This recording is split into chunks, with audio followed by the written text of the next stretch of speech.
Semangat Puskesmas Sidoarjo. Indonesia merupakan negara kedua terbanyak kasus TBC. Di Sidoarjo sendiri, tahun 2023 terdapat 2.930 kasus TBC.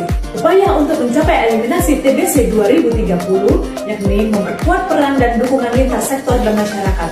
Dikarenakan rendahnya penemuan kasus TB baru karena kurangnya pengetahuan masyarakat tentang TBC dan stigma negatif tentang penderita TBC. Oleh karena itu, kami Puskesmas Sidoarjo berinovasi pembentukan Jumantuk